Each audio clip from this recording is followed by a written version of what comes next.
Hi, this is Lee Benz, the Home Scholar, and I get a lot of questions about what to put on a transcript and how do you know what the course title is and how do you make transcripts.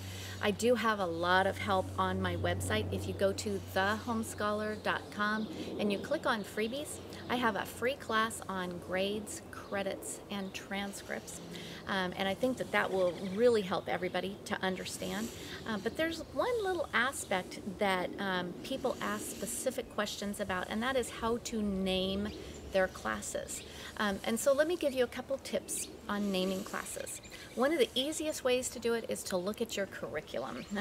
Often your curriculum will tell you the name. So if you're using a science textbook and the textbook says Exploring Creation with Biology, that's the name of your class. If you are doing a science class, by the way, and you do any sort of lab with it, whether it's microscope or digging in the dirt or building something or chemical structures or whatever, you can say the name of the science with lab. So it'd be biology with lab or chemistry with lab. So the easiest way to name your course is to look at your curriculum. There's another way, though, to name your class, and that's to kind of think about the content of the class that you're teaching. So, for example, if English, for example, if you're teaching an English class and you don't use a curriculum, you might be kind of struggling with what to name the class. Well, if you're focusing really heavily one year on grammar and writing, maybe you'll call it grammar and composition. Or if most of the books that you're reading are from American authors, then maybe you want to call it American literature. Or if most of your books are about Shakespeare, then maybe you'll call it British literature. So that can help.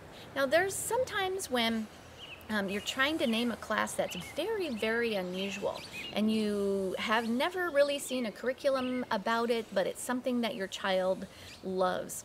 In those cases, I have a little tip for you. If you were to look at a community college course catalog and look for a class that would teach your child how to do what they're doing, that class will have a course title on it. And that can really help you with some of the more unusual classes, maybe involving computers or audiovisual equipment or a specific kind of songwriting or something like that. So for delight-directed learning, if you can try to find a college class at a community college about that thing, sometimes that's a really good way to figure out what the course title should be. The other thing is, while you're there on the catalog, grab some of those words. Those words will really help you as you're writing course descriptions. And it can help you think about maybe content of the class that you hadn't thought about before. It's like, oh, honey, I didn't know you could do that. Let's try doing this with your skill. And that can help them to kind of branch out with whatever it is that they're enjoying so much and think about it in a new and different way. I hope that helps.